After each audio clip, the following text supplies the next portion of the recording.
Hello guys, नमस्ते जी, अस्सलाम वालेकुम, सत श्री अकाल। मैं चीनी शर्मा आप सबका स्वागत करती हूँ अपने चैनल चीनी रिएक्ट्स में। आज हम जिस वीडियो पे रिएक्शन करने वाले हैं वो बहुत ही ब्यूटीफुल वीडियो होगी मैं कहूँगी, क्योंकि उसमें हम अपने प्यारे अल्लाह के बारे में बात करेंगे।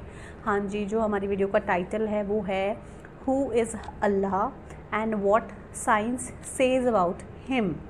तो चलिए, मोहम्मद अली मिर्ज़ा साहब का ये वीडियो है, बहुत इंटरेस्टिंग वीडियो होगा मुझे लगता है, क्योंकि वो बहुत ही ब्यूटीफुली कुरान को एक्सप्लेन करते हैं बहुत ही प्यारे तरीके से। तो चलिए, अल्लाह हु इज़ अल्लाह उन्हीं से सुनते हैं and what science says about him. तो चलिए वीडियो स्टार्ट करते हैं, फिर उसके बाद इस पर रिएक्शन करेंगे। तो चलिए शुरू करते हैं। खुदा अपनी कुदरतों से जाहिर है, वो इतना जाहिर है कि उससे ज़्यादा कोई जाहिर नहीं है, लेकिन वो इतना पोशीदा है कि उससे ज़्यादा पोशीदा कोई नहीं है। क्यों? आप मुझे बताएं, अगर आप किसी ऐसे शख्स को इस दुनिया में लाएं जिसका ये कभी एक्सपीरियंस ना हो कि मुर्गी के अंडे में से चूज़ा निकल सकता है, और आप उसको बताएं ये देखो ये मुर्गी ने जो अंडा दिया है ना, इसको ज़रा तोड़ो, वो तोड़ के देखे, उसमें एक लेसदार मादा निकले, उसका एक कवर हो, फिर आप उसको कहें कि ये जो अंडा है यही मुर्गी 22 दिन के लिए अपने नीचे रखेगी या किसी मशीन में हम रखेंगे, इसमें से एक जिंदा मुर्गी और निकल आएगी छोटी सी। जिसको ये एक्सपीरियंस ना हो, क्या वो ये मानने के लिए तैयार होगा? नहीं मान सकता। अगर किसी शख्स को ये दरख्त दिखाएं और कहें ये दरख्त देख रहे हो, हाँ जी है, उसका एक बीज तोड़ें जो उसमें से यानी फूल में से निकलता है, उसको कहेंगे जी ये जो बीज है ना, इस बीज को जब मैं जमीन में बोऊंगा ना तो ये इससे 6 अरब गुना बड़ा दरख्त बन जाएगा इसी बीज में से निकल के। अगर उसने ये एक्सपीरियंस पहले नहीं किया हुआ और वो किसी ऐसी दुनिया का बाशिंदा है जिसको पता ही नहीं सीड क्या होता है, दरख्त क्या होता है, क्या वो मान लेगा? नहीं, नॉट एट ऑल। तो कायनात में जितने फिजिकल फिनोमेना ऑफ नेचर है, ये सब के सब इतने बड़े बड़े मोज़ात हैं, लेकिन हम इन मोज़ात के आदी हो चुके हैं, क्योंकि हम बचपन से देख रहे हैं कि मानसून में बादल आते हैं, बारिश बरसती है, हम कहते हैं ऐसा ही हुआ करता है। लेकिन साइंस ने अपनी आजिज़ी मान ली है। साइंस 3 क्वेश्चंस के साथ डील करती है, एक से उसने हाथ उठा लिए हैं, 2 पे वो कहती है हाँ हमारी ये फील्ड है। वाई, व्हाट और हाउ। वाई, व्हाट और हाउ। पहली चीज है व्हाट, क्या। हम कहते हैं जलजला आया, क्या हुआ? जलजला आया। साइंस से जब पूछते हैं कि ये जलजला क्यों आया, वाई, तो वो कहेंगे टेक्टोनिक प्लेट्स की डिस्टर्बेंस की वजह से। जब हम उनसे पूछते हैं कि ये टेक्टोनिक प्लेट्स जो हैं ये डिस्टर्ब क्यों हो जाती हैं, इनका टाइम फ्रेम कैसे सेट होता है कि इन्होंने अभी इसी वक्त डिस्टर्ब होना है, वो कहते हैं ये तो हाउ वाला सवाल है, कैसे। It is physical phenomena of nature, ये कानून कुदरत है, ये ऐसा ही हुआ करता है। हर चीज के एंड पे आपको साइंस एक ही जवाब देगी, फिजिकल फिनोमेना ऑफ नेचर, कानून कुदरत। सब कुछ ही कुदरत है गाइस, सब कुछ वो उसको माने हुए। मदर नेचर क्यों कह रहे होते हैं मदर नेचर? तो क्या ये मदर नेचर ने सारे कवानीन खुद बनाए हैं? हम जब कोई डिस्कवरी करते हैं, लोग पुराने ज़माने के लोग ना, जब उनको बताया जाता है अंडे से चूजा निकलता है, बस उनका इतना ईमान था। अब साइंस ने और तरक्की की, उन्होंने कहा जी इस तरीके से इसके अंदर ज़िंदगी मौजूद होती है, ये होता है। ये स्टेजेस तय करते करते एक खास हद तक आगे जाते हैं, एंड पे जाके जवाब क्या होता है? It is physical phenomena of nature. Matter कैसे बनाया? अच्छा जी, matter can never be created not be destroyed, first law of thermodynamics. Mass can never be created not be destroyed, यानी मास की जो कंजर्वेशन का नजरिया है वो उन्होंने मान लिया, पैदा हम कर ही नहीं सकते। हाँ, एक फॉर्म से दूसरी फॉर्म में बदल सकता है, पैदा नहीं कर सकते, क्योंकि वो क्रिएशन एक्स नहीं, लोग उनको पता ही नहीं कि ये भी कोई चीज होती है।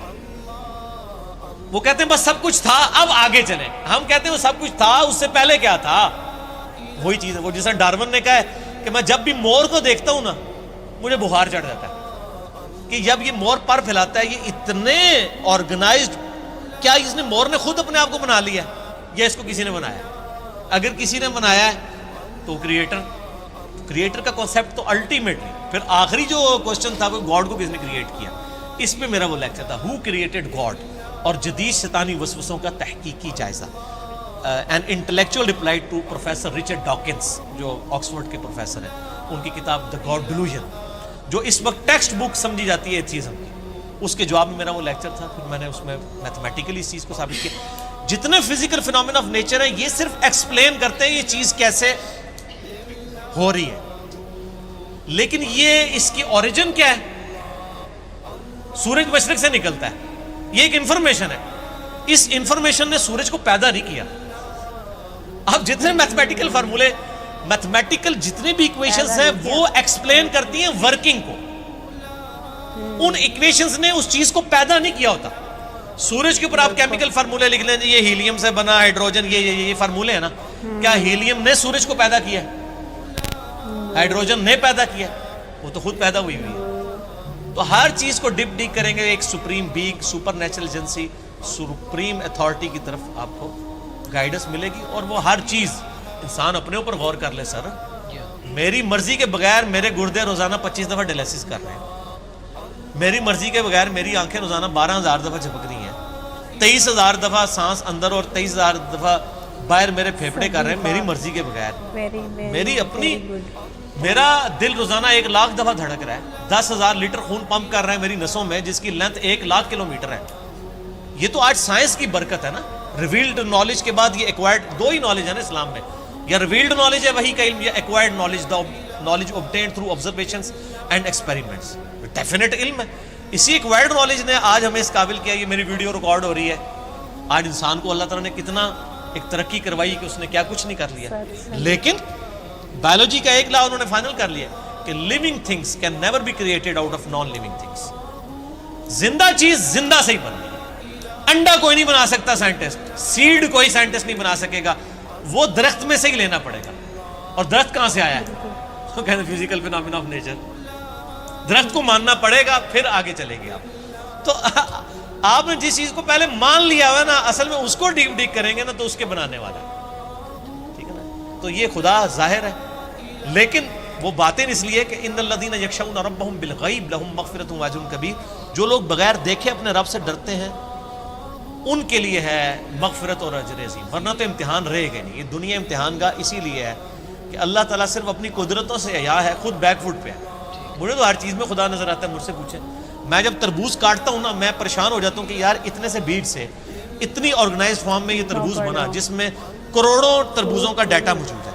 वो जितने बीज हैं, एक एक तरबूज, फिर उससे आगे तरबूज, फिर उसमें मिठास है, फिर उसकी एक बार खाल है, उसी को आप काट के बाहर रखे खराब हो जाता है। वैसे ये आपकी ढेरी पे तरबूज पड़े रहते हैं, खराब ही नहीं होते हैं। काटने की देर है, फ्रिज में रखना पड़ जाता है आपको। तो सर हर चीज में खुदा, हर चीज़ में खुदा है। सो ट्रू गाइज, हर चीज़ में खुदा है, हर चीज़ में अल्लाह है सच में। ठीक है, ये साइंस वाइंस तो बहुत, ये भी ना तरक्की जो साइंस कर रही है वो भी अल्लाह की वजह से ही होती है। अगर अल्लाह ना चाहे तो कुछ भी ना हो। सच में ये चीज़ फैक्ट है। जो लोग इस चीज़ को माने, बहुत से लोग तो कहते हैं साइंटिफिक ही हर चीज़ प्रूव होती है, साइंटिफिकली चीज़ों को करते हैं। बट गाइज नहीं, वो सुप्रीम पावर है जिसकी वजह से साइंस भी आज डेवलप्ड है। ठीक है, बहुत सारी चीज़ों का जवाब साइंस के पास भी नहीं होता है, बहुत सारी चीज़ों का जवाब नहीं है अभी साइंस के पास। ठीक है, और सही बात है, सर ने कहा ना कि आप अपने अंदर ही देख लीजिए, आप सांस लेते हैं, ठीक है, और दिल धड़कता है, बॉडी में जो वेन्स हैं उसमें ब्लड सप्लाई होता है, ये सब क्या है? ठीक है, हम सांस ले रहे हैं, हमारा दिल धड़क रहा है, हार्ट बीट चल रही है, ये सब चीज़ें क्या हैं? अल्लाह की दी हुई तो है। एक सांस भी हम उनकी मर्ज़ी के बिना नहीं ले सकते। अगर वो चाहेंगे नहीं, जिस दिन वो चाहेंगे हमारी सांस रुक जाएगी। ये सांसें भी ना हमारी लिखी हैं कि अल्लाह ने हमें कितनी सांसें देनी हैं, कितनी बार हमारा दिल धड़केगा, कितनी सांस हम लेंगे, कितने निवाले हम खाएंगे, ठीक है, कितना हम सोएंगे, कितना हम जागेंगे, कितना हम काम करेंगे, कितना हमें रिस्क मिलेगा, कितना, हर एक चीज़ अल्लाह की तरफ से लिखी होती है। ठीक है गाइज़, तो सच में अल्लाह से ऊपर कुछ भी नहीं है। इस पूरी दुनिया को बनाने वाला हमारा प्यारा रब है। ठीक है, और अल्लाह की जितनी तारीफ़ की जाए उतनी कम है। मैं सच में अल्लाह की बातें सुनती हूँ ना, अल्लाह के बारे में सुनती हूँ, जब भी कोई बात करता है ना अल्लाह के बारे में, मुझे बहुत अच्छा लगता है। मतलब ऐसा लगता है कि बस अपने दिल, मतलब बहुत अच्छा दिल को सुकून पहुँचता है अल्लाह की तारीफ़ें सुन के, अल्लाह की क्रिएशन को देख के। हम लोग भी अल्लाह की क्रिएशन है, और इस पूरी दुनिया में कितना कुछ अल्लाह ने हम लोगों के लिए दिया है। इंसानों के लिए तो बहुत कुछ चीज़ें दी हैं। ठीक है गाइस, बस उसको राज़ी करने में लगे रहिए और कुछ भी नहीं करना। सब कुछ यहीं रह जाएगा, हर एक चीज़ यहीं रह जाएगी। जो हमारे अमाल है ना, जो हमारे अच्छी चीज़ें हैं, वही हमारे साथ जाएंगे और कुछ भी साथ में नहीं जाता। ये बात बिल्कुल सच है। ये बातें बहुत लोगों को समझ में नहीं आती, वो सोचते हैं कि नहीं, बट यही फैक्ट है, यही सच है, यही एक कड़वा सच है कि आप खाली हाथ आए थे और खाली हाथ इस दुनिया से जाएंगे। जो साथ लेके जाएंगे वो सिर्फ आपके अमाल होंगे और कुछ भी नहीं।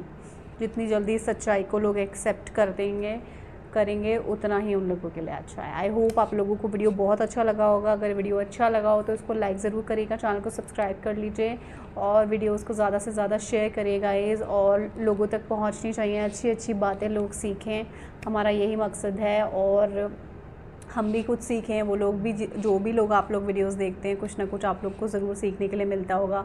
अल्लाह के क्लोज़ महसूस करते होंगे आप लोग भी, जैसे मैं करती हूँ। ठीक है गाइस, बस अच्छे अच्छे काम करते रहें, अल्लाह को मनाने में लगे रहें। बस अल्लाह की राह पे चलते चलते एक दिन हमें अल्लाह के पास ही पहुँचना है। तो चलिए, तब तक मैं मिलती हूँ नेक्स्ट वीडियो में। दुआओं मुझे हमेशा याद रखिएगा। आप लोग अपना ख्याल रखिएगा। रब राखा।